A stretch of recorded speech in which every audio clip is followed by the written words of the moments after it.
Hi, I'm Milo Shapiro, the owner of Improv Ventures and public speaking coach, and I'm here today to talk about how to play the game Codenames, both the online version and the board game. So we're going to focus more on the online game, and then I'll explain at the end just a little difference with the board game. So let's get started. The first thing you're going to need to do is you're going to need to get onto a video chat session with your friends who want to play something like Zoom, and everyone's going to need to have their smartphone because we're all going to be seeing the board on the smartphone, okay? So you'll go to the website on the screen, horsepaste.com, and that's how we get the game started. All right. So let me give you the idea behind code names before we get into the actual play of the game, because I find when people jump into the play, they're trying to learn both things at once. So let's get the idea down first. If you were talking about these two words, apple and pear, what are some words that would be a word they have in common? Well, they're both fruit. They're both sweet. They're both juicy. They both have seeds. They both come from a tree. They both come from a plant. These are all great words that they have in common. That's the first step. Step two, what if I had four words and I wanted you to say apple and pear, but not palm or acorn? Would these all still be good clues? Well, fruit would be because palm and acorn are not fruits. Palms and acorns are not sweet, so that would be a good clue too. Juicy, that would be great because palms and acorns are not juicy. But what about seed? I don't know if I would say apple or pear before I would say acorn, so not a good clue. Tree? Yeah, apples and pears come from trees, but palm is a tree, not a great clue. Plant? I'd probably pick palm first also. So we're trying to get it to the words that will get you right to the clues you mean to give. Okay, that's the main idea behind code names, but it's on a bigger scale. So let's move forward. If one more option here, if I wanted you to say apple and acorn, but not pear or palm, what could your clue be? Think on that one a minute. Would seed be a good clue? Well, seed is great for acorn, but then between apple and pear, I don't know which one I would pick. I'd have to guess. So not a great clue. What would be a better clue amongst these words? Round, because pears and palms are definitely not round, but apples and acorns, pretty close to round. So round would be a good clue. Okay, let's move forward. Our teams today, you're going to be the clue giver, and I'm going to be the clue receiver. We're the blue team. On the red team, we have Glenn the giver and Rosa the receiver. Okay. The givers are actually called spy masters in this game, and you'll see where that matters in just a bit. Okay. So everybody goes to horsepace.com and we agree on what our game is going to be called tonight just to keep strangers out of our room. And the name we come up with is Glenn and Milo, since that's two of the people here. Okay. Everyone goes to horsepace.com and it looks like this. You're going to put in the name right there and you're going to click go. And that's going to take you to a new screen that looks something like this. Okay. 25 words we're going to be playing with.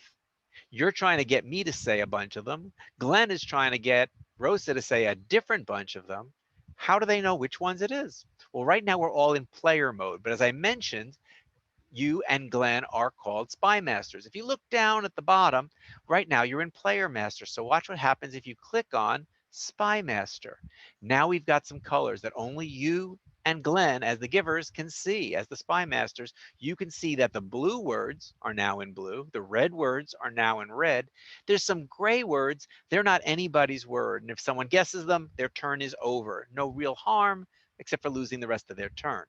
But that one in the gray box, the dark one, that's the forbidden word. And you never want your teammate to say that, because if anyone ever says the forbidden word, the game is over and that team loses. Okay. So you're trying to get me to say those blue words and we're up first. So let's say the clue you gave me, first you're going to look amongst them and say how many words can you tie together? You decide you're going to tie two together and you say for two, suntan. So just play by yourself for a second. What two words do you think you were intending for me to say based on suntan amongst the blue words? So I would guess and I would say, okay, suntan oil. And my second guess will be lotion. And you can't say, yes, you got my two, that's great, because I might have guessed accidentally one you hadn't intended. Probably those are the two you meant given that clue. But once in a while, someone just lucks into a wrong one and you're not allowed to say one way or the other. At the end of your turn, you're always allowed to guess one more time. But since I've got no other clues at this point, That wouldn't make sense. So we pass to the red team. It's Glenn's turn. Glenn is going to try and get 3 words at once. He notices force, horn, and flow and comes up with a clever clue that ties 3 together.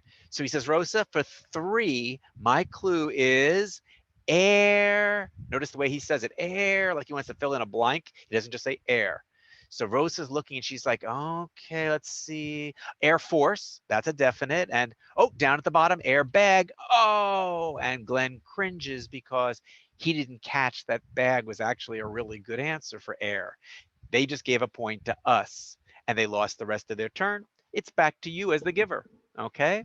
You look at the rest of the words on our team and you say, okay, I don't see a good way to connect 3 or more. I'm going to go for 2 again. Milo, for 2, my clue is polish. Do you see which 2 clues would probably go with polish? And I guess, and I say shoe and clean, and you're happy, and I'm happy, and I can guess one more time if I want to, but again, I've got no extra clues. I'm going to pass.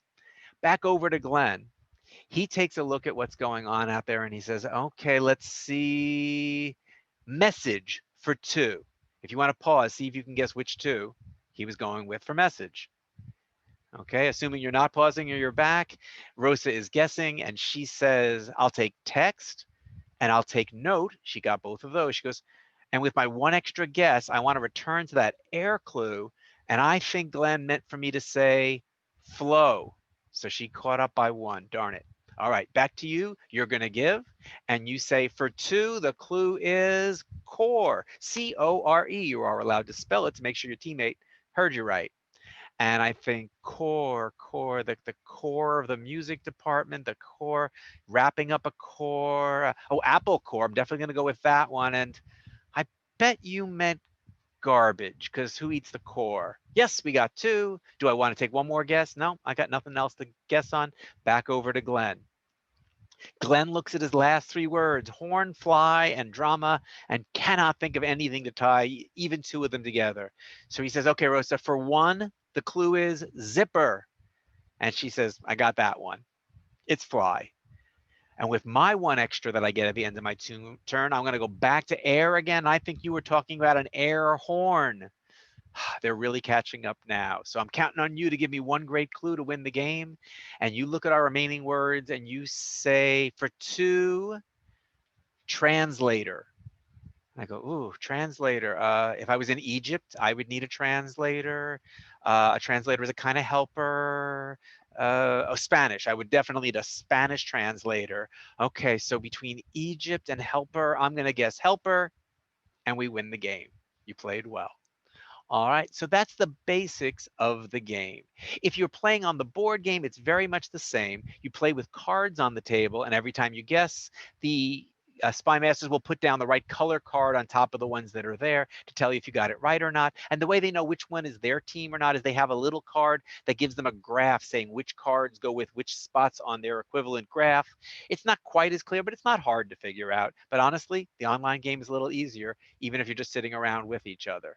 So that's the basic of code names. If you enjoyed this video or learned from it, all I ask in return is please follow me on YouTube. I sure appreciate it. If you're wondering, who is this guy? I do team building with improv games, motivational speeches where I get the whole audience playing improv games. I'm a public speaking coach, whether it's for fun or serious stuff.